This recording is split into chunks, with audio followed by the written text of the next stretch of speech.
नमस्कार, are Nayak Hindi education में आप सभी को स्वागत है। जैसा कि आप सभी जानते हैं कि हमने हिंदी साहित्य से संबंधित जितनी भी महत्वपूर्ण कविता है उस उनको हमने अपने पाठ्यक्रम में लिया है। तो चलिए हम इसका भावार्थ देख लेते हैं।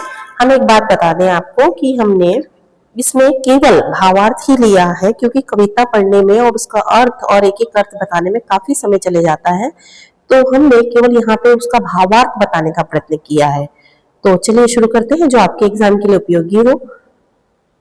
ये जो बावरा हेरी है, इसके कवि है सच्चिदानंद हीरानंद वासन अज्ञे, जो कि बहुत ही प्रसिद्ध साहित्यकार है और प्रयोगवाद के जनक माने जाते हैं, जिन्होंने तार सप्तक की निर्मित की है और तार सप्तक के प्रमुख कवि के रूप में ये जाने जाते हैं और प्रयोगवाद के जनक माने जाते हैं। इन्होंने बहुत सारे साहित्य लिखे हैं, बहुत सारे उपन्यास है, बहुत सारी कहानियां हैं, कविताएं हैं, बहुत सारी चीजें, इनका योगदान हिंदी साहित्य में अमूल्य है। तो चलिए हम इनका ये जो बावरा हेरी है इस कविता का भावार्थ जान लेते हैं।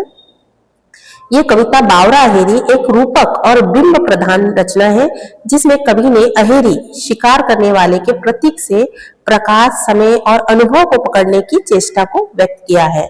यानी बावरा हेरी जो है वो सूर्य को बताया गया है कि बावरा हेरी कैसे सुबह जागृत हो जाता है और अपनी पूरी जो सूर्य की किरणें हैं पूरी पृथ्वी पे फैलाता है, और उसका जो जाल है, सूर्य की किरणों का जाल, पूरे संसार का कोई भी एक ऐसा भाग जो है वो छुपा नहीं रहता है कि जो उसके संपर्क में ना हो।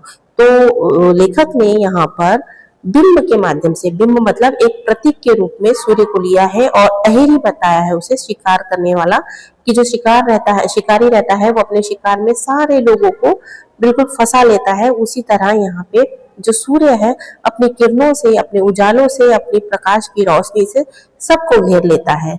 तो बहुत ही अच्छा प्राकृतिक का चित्रण यहाँ पर हीरानंद सच्चिदानंद वासन अज्ञे ने किया है। तो देखिए यह कविता बावरा हेरी एक रूपक और बिंब प्रधान रचना है, जिसमें कवि ने अहेरी यानी शिकार करने वाले के प्रतीक से प्रकाश, समय और अनुभव को पकड़ने की चेष्टा की है। यहाँ पे क्या बताया, अहेरी, अहेरी किसे कहते हैं, शिकार करने वाले को। तो शिकार करने वाला यहाँ पे कौन है, सूर्य। सूर्य क्या करता है, प्रकाश और समय और अपने अनुभव को, ठीक है, जो शिकार करने वाला, हाँ, शिकार करने वाला जो अहेरी है उसके प्रतीक से प्रकाश, समय और अनुभव को पकड़ने की चेष्टा की है। समय को पकड़ने का, प्रकाश को और अनुभव को पकड़ने की चेष्टा यहाँ पे दर्शाई गई है। तो चलिए देखते हैं एक एक पंक्ति का जो अर्थ है वो किस प्रकार से उसका अर्थ निकलता है, हम उसे देखते हैं। ठीक है, देखिए, भोर का बावरा अहेरी पहले बिछाता है आलोक की लाल लाल कनिया। ये पंक्तियां हैं, ठीक है, हम पूरी पंक्तियों को तो यहाँ रखेंगे तो काफी हो जाएगा। तो हमने सिर्फ जो पंक्तियां हैं ना, उस पंक्तियों का थोड़ा बहुत जो कविता के आ रहे हैं उसको रखा है और उसको समझाने का प्रयत्न किया है। ठीक है, तो चलिए देखते हैं। देखो, सुबह का पागल सा शिकारी, यहाँ पे क्या, भोर का बावरा अहेरी, ठीक है, तो यहाँ पे क्या बोला है, सुबह का पागल सा शिकारी यानी अहेरी सबसे पहले उगते सूर्य की लालिमा के मोतियों वाले सूर्य किरणों का जाल बिछाता है। यह आलोक की लाल लाल कणियां सूर्योदय के लाल लाल रंग की किरणें है। क्या बता रहा है कि सूर्य जब उगता है तो उसकी लाल लाल किरणें जो होती हैं वो पृथ्वी पे पड़ती है ना। तो इसमें क्या बताया है कि जो सूर्य की लालिमा के मोतियों सूर्य किरणें पर अपना जाल बिछाता है। ये आलोक की लाल लाल कणियां सूर्योदय के लाल रंग की किरणें हैं। यानी सूर्य जब उगता है तो अपनी लाल लाल कणियां क्या करता है, पूरे आलोक में बिछाता है। जब खींचता है जाल को बांध लेता है सभी को साथ, छोटी छोटी चिड़िया, मंझोले, परवेल और उसके आगे बहुत सारी चीजें है ना। तो देखो इसका अर्थ क्या है, चार चार पंक्तियों का अर्थ है। ठीक, कविता हम बना के दे देंगे और उसका अर्थ अभी हमने नहीं, उसके अर्थ और उसको समझाने में काफी समय जाएगा, इसीलिए हमने उसको नहीं किया। उसकी अलग वीडियो रहेगी। ये आपके एग्जाम के दृष्टिकोण से महत्वपूर्ण है कि एक एक पंक्तियों को यदि आप अर्थ जान लेंगे तो आपको लिखने के लिए, उसका भावार्थ लिखने के लिए बहुत ही उपयोगी सिद्ध होगा। देखिए, जब वो अपना जाल खींचता है तो उसमें छोटी छोटी चिड़िया, मध्यम आकार के पक्षी, बड़े बड़े पंखों वाले पक्षी, यहाँ तक कि हवाई जहाज जैसे उड़ने वाले भी उसमें आ जाते हैं। यह दृश्य बताता है कि भोर का प्रकाश और वातावरण हर आकार प्रकार की वस्तुओं को अपने में घेर लेता है। मतलब जब सूर्य की किरणें, जब सूर्य का उदय होता है तो उसकी जो किरणें होती है वो क्या करता है, सब जगह कोई उससे छूटता नहीं। तो कोई उससे छूटता नहीं है। देखो क्या बोल रहे हैं, जब वह अपना जाल बिछाता है यानी किरणों का जाल बिछाता है तो उसमें छोटी छोटी चिड़िया, मध्यम आकार के पक्षी, बड़े बड़े पंखों वाले पक्षी है, यहाँ तक कि हवाई जहाज जैसे उड़ने वाले भी उसमें आ जाते हैं। सूर्य के प्रकाश में सभी आ जाते हैं। यह दृश्य बताता है कि भोर का प्रकाश और वातावरण हर आकार प्रकार की वस्तु को अपने में घेर लेता है। कहने का तात्पर्य यह है कि जब सूर्य उगता है तो उसकी प्रकाश की किरणें सभी जगह फैल जाती है, कोई उससे छूट नहीं पाता है। कलश त्रिशूल वाले मंदिर शिखर से लेकर तार घर की नाटी मोटी उपयोग सुंदरी बेपनाह काया को, मतलब इसके आगे और 4 पंक्ति है। तो कहने का मतलब जब सूर्य उगता है तो उसके प्रकाश से छोटे से बड़े से लेके सारे जीव जंतु तो ढक ही जाते हैं, उसके संपर्क में आ ही जाते हैं। हाँ, और उसके साथ में क्या बोल रहे हैं कि यह जाल सिर्फ जीव जंतु को नहीं बल्कि स्थिर वस्तुओं को भी घेर लेता है। ये जो प्रकाश का जाल है, मतलब सूर्य की जो किरणें हैं, वो जीव जंतु तक सीमित नहीं रहती है। ये स्थिर वस्तु मतलब जो संसार में जितनी भी वस्तु है उस पर भी उसका प्रकाश पड़ता है, बल्कि स्थिर वस्तु को भी घेर लेता है। जैसे मंदिर के ऊंचे शिखर, तार घर है ना, टेलीफोन एक्सचेंज की इमारतें, मोटे गोल खंबे यानी शहर और गांव, सारा दृश्य जो है वो किसके संपर्क में आ जाता है? सूर्य की किरणों के संपर्क में आ जाता है। गोंधली की धूल को, मोटरों के धूल को भी डैश डैश डैश, आगे और कविता है। तो उसका क्या अर्थ है कि ये अहेरी सिर्फ सुबह ही नहीं बल्कि शाम के समय की धूल, वाहनों के धुएं, पार्क में खिले कनिकार के फूलों की प्रकाश रेखाएं वाली आकृति सबको अपनी कैद में कैद कर लेता है। ठीक है, यानी ये जो प्रकाश है सिर्फ जीव जंतु तक सीमित नहीं है, ये स्थिर वस्तु तक ही सीमित नहीं है। ये शाम को भी जब ढलता है तो देखना शाम को भी उसका जो प्रकाश सुबह से लेकर शाम तक उसकी किरणें सबको अपने में समेट लेती है। ये दूर कचरा जलाने वाली कल की उड़द चिमनियों को मानो उसी मात्र का अहेरी को हरा कर देगी। मतलब यहाँ पे क्या बताया है कि जो सूर्य का प्रकाश है, जो सूर्य की किरणें हैं, ये क्या करते हैं, ये औद्योगिक कारखाना, हर जगह जो उद्योगों से उठने वाला धुआं है, चिमनियों से निकलने वाला धुआं है, उस पर भी पड़ता है। कहने का मतलब सूर्य का प्रकाश सभी जगह पड़ता है। तो यहाँ कवि औद्योगिक प्रदूषण पर व्यंग करता है। चिमनियों से उठता धुआं मानो सोच रहा हो कि यह अहेरी यानी प्रकाश सुंदरता को परास्त कर देगा, लेकिन ये संभव नहीं हो पाता है। इसमें क्या बताया है कि जो उद्योगों का प्रदूषण निकलता है ना, वो धुआं निकलता है और वो सोचता है कि मैं ये धुआं इतना भयंकर धुआं है कि वो उसके कारण सूर्य का प्रकाश ढक जाएगा या छिप जाएगा। तो ये उसकी गलत फहमी है, क्योंकि सूर्य का प्रकाश किसी से नहीं छुपता है, वो चिमनियों से निकलने वाले धुएं को भी मात करके अपना प्रकाश फैलाता है। बावड़े अहेरी रे कुछ भी अवबाध्य नहीं है, अवाद्य नहीं है, तुझे सब आखेट है डैश डैश। तो उसके सामने भी 4-5 पंक्तियां हैं।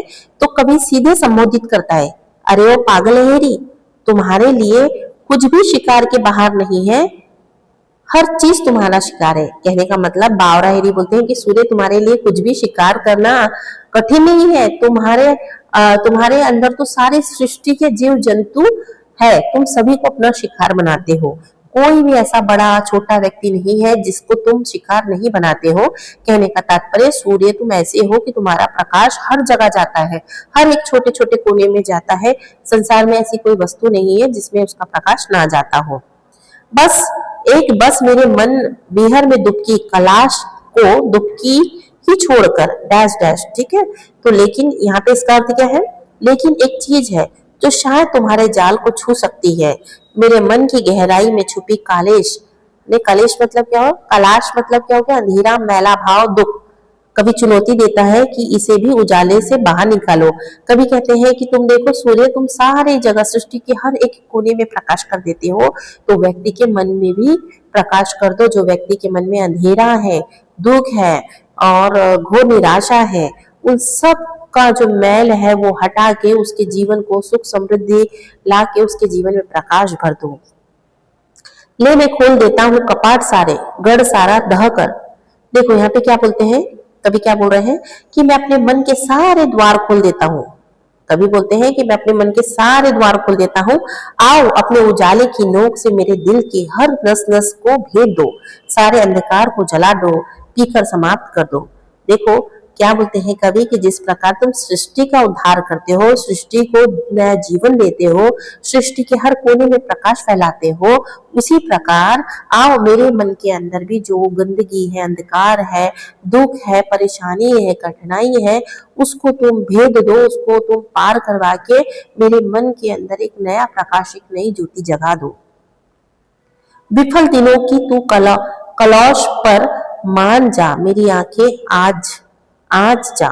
यानी क्या बोल रहे हैं कि मेरे बीते हुए असफल दिनों के दागों को साफ कर दो, मेरी आंखों में उजाला भर दो ताकि मैं तुम्हें देख सकूं। यानी मेरे मन के अंदर जो असफलता के जो दुख है, दाग है, उसको साफ कर दो, मेरी आंखों में उजाला भर दो ताकि मैं सारी सृष्टि को अच्छे से देख सकूं। और जो मैं मेरे मन के अंदर परेशानी, कठिनाई, दुख है और दुख का जो अंधकार है वो हट जाए और नया प्रकाश, नई ज्योति मेरे अंदर समा जाए, ऐसा मेरे जीवन में प्रकाश भर दो।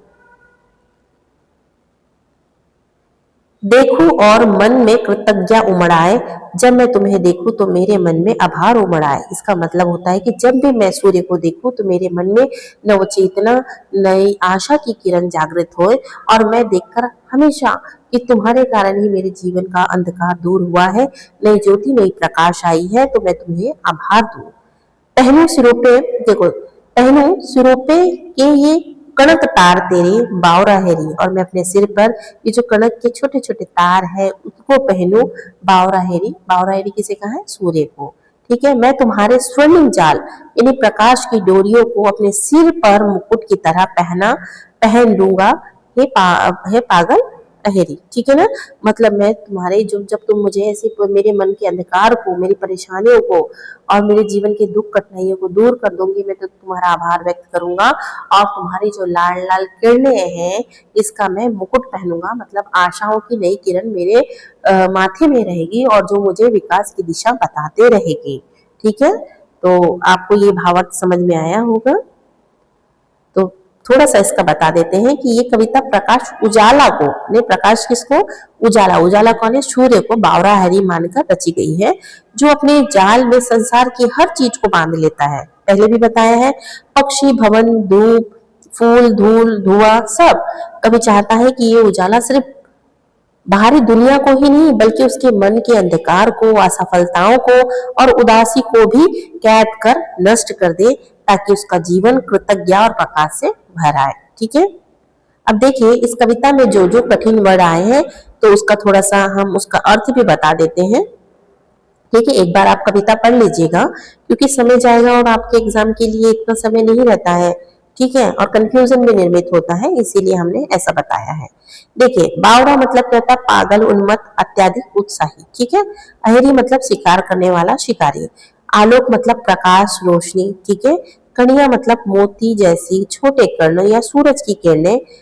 परेवे, परेवे मतलब कबूतर जैसे मध्यम आकार के पक्षी है। डैनों वाले यानी पंखों वाले, डील वाले यानी भारी भरकम शरीर वाले, और डोल के बेडोल वाले यानी भारी शरीर वाले लेकिन आकार में असंतुलित। तो इस तरह से कविता का भावार्थ, जो कविता का जो कठिन शब्द या अर्थ आए हैं उसको भी हमने यहाँ बताया है, कविता का भावार्थ बताया है, पंक्तियों का अर्थ बताया है। तो आशा करते हैं आप सभी को समझ में आया होगा। समझ में आया हो तो हमारे चैनल को लाइक और सब्सक्राइब करें। धन्यवाद।